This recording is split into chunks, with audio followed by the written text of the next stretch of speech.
এরকম প্রশাসক নিয়োগ হয়েছে, আমরা বললাম এটা সংবিধান লঙ্ঘন এবং এটা গণতন্ত্রের সাথে সাংঘর্ষিক।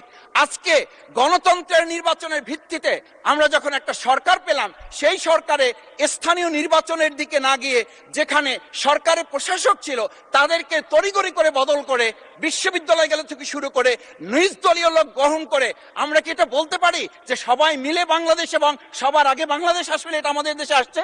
আমরা বলতে পারি না বিধায়ী আজকে জুলাই সনদ বাস্তবায়ন এবং তার ভিত্তিতে আমাদেরকে এখানে শপথ গ্রহণ করানো হয়েছে। আমাদের এই ট্রেজারি বেঞ্চ থেকে আমাদেরকে বলা হয় এটাই নাকি অবৈধ হয়েছে।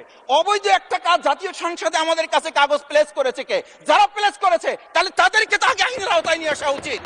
এই অবৈধ কাজে আমাদেরকে কারা সহযোগিতা করেছেন? এই অবৈধ প্ররোচনা আমাদেরকে কে দিয়েছেন? এটা তো আমরা জোর করে কেউকে ঘরের পকেট থেকে আমরা নিয়ে আসি নাই। মাননীয় স্পিকার, আমি তো বাউফল থেকে আমার এই সংস্কারের সব